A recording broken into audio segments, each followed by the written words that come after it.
আসসালামু আলাইকুম, সবাইকে ওয়েলকাম করছি শিউলি কিচেন গার্ডেন অ্যান্ড লাইফস্টাইলে নতুন আরেকটি ভিডিও দেখার জন্য।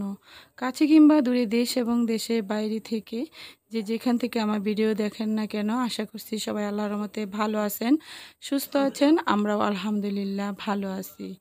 তো আমি রান্নাঘর থেকে ভিডিওটা শুরু করে দিচ্ছি। আজকে শুক্রবার, তো শুক্রবারে আজকে মুরগির মাংস রান্না করব। মুরগির মাংস কাঁঠালের বিচি দিয়ে খেতে কিন্তু ভীষণ ভালো লাগে। তো মুরগির মাংসটা কাঁঠালের বিচি দিয়েই রান্না করব। ভিডিওটা দেখার শুরুতেই প্লিজ একটি লাইক দেওয়ার অনুরোধ রইল। তো এখানে আমি মুরগির মাংসটা আগে ভালো করে আমি মশলা মাখিয়ে রাখছিলাম 10 মিনিট আগে। এখন আমি ফ্রাই করে নিচ্ছি। তো মুরগির মাংসটা এখানে ভাজা করার আগে আমি আবার এখানে আদা এবং জিরা বাটা দিয়ে দিলাম, দিয়ে ভালো করে নেড়ে চেড়ে তারপরে আমি কষিয়ে নিচ্ছি।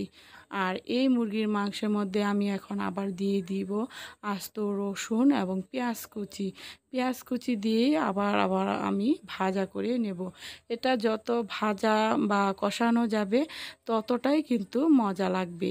তো এখন আমি আরেকটু ভাজা ভাজা করে তারপরে এখানে দিয়ে দিব কাঁঠালের বিচিগুলো।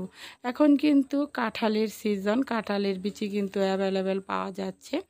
তো আপনারাও ইচ্ছে করলে এই রেসিপিটি করে খেতে পারেন। কাঁঠালের বিচি দিয়ে মুরগির মাংস খেতে কিন্তু ভীষণ মজা। কারা কারা খেতে পছন্দ করেন, কে কে কাঁঠালের বিচি দিয়ে মাংস খেতে পছন্দ করেন, অবশ্যই কমেন্ট করে জানাবেন। আপনাদের সুন্দর সুন্দর মূল্যবান কমেন্ট করতে আমার কিন্তু বেশ ভালো লাগে। এবার কিন্তু মশলাটা বা মাংসটা আমার কষানো হয়ে গেছে। এখন এর মধ্যে আমি হলুদ, মরিচ, তারপরে আরেকটু জিরা বাটা, আদা বাটা সব কিছু এবং পরিমাণ মতো লবণ দিয়ে আরও অনেকক্ষণ ভেজে নেব।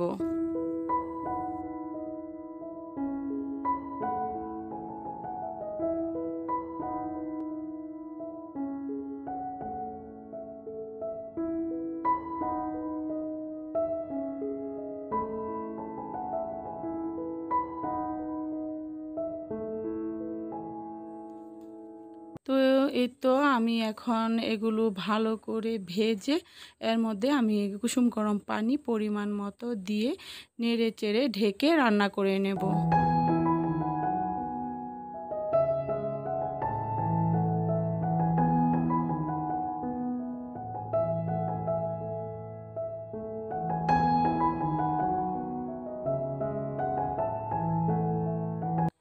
তো মাংসটা কিন্তু আমি একটু ঝোল ঝোল রাখবো। মাংস রান্নাটা আমার হয়ে গেছে, এক সাইডে আমি নামিয়ে নিছি, তারপরে সার্ভ করে নেব। এখন আমি হাতে মেখে ছোট মাছ রান্না করব।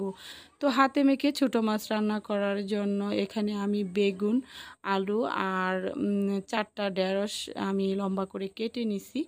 আর এখানে পেঁয়াজ কুচি এবং কাঁচা মরিচ সব কিছুই দিয়ে দিব, কোনো বাটা মশলা দিব না, ঝামেলা ছাড়াই হাতে মেখে ছোট মাছটা রান্না করব।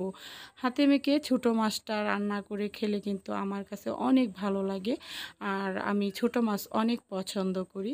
তো এই যে ছোটো মাছটাও আমি ভালো করে ক্লিন করে নিছি আগে। এখন আমি এই সবজির মধ্যে দিয়ে দিলাম একটু বেশি পরিমাণে পেঁয়াজ কুচি, লবণ এবং হলুদ, মরিচ সব কিছু রাঁধুনি 1 চামচ পরিমাণ দিয়ে আমি তরকারিটা রান্না করে নেব, ছোটো মাছ চচ্চড়ি করে নেব।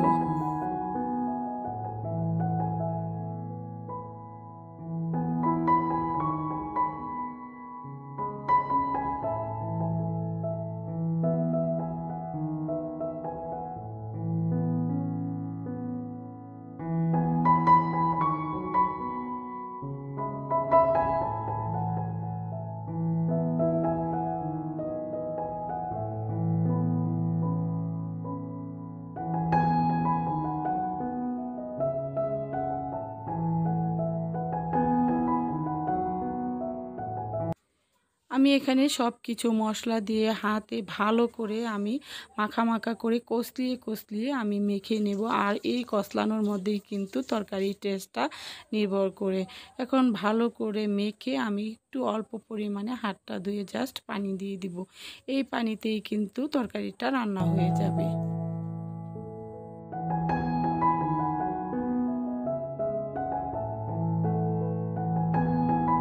তো ছোটো মাছটা রান্না হতে থাক, আর এদিকে যে মাংসটা আমি টেবিলে একটা বুলে সার্ভ করে নিচ্ছি।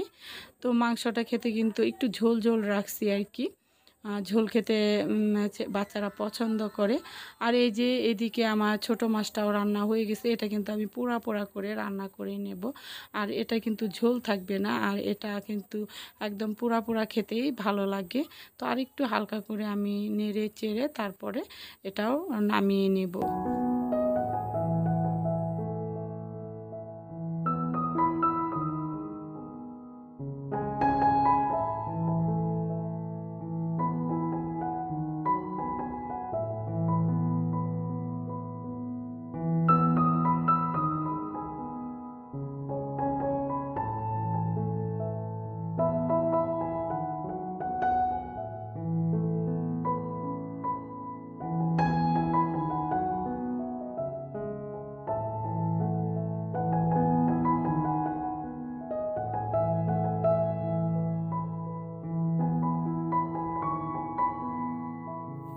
তো ফাইনালি আমার ছোট মাছ রান্নাটা হয়ে গেছে।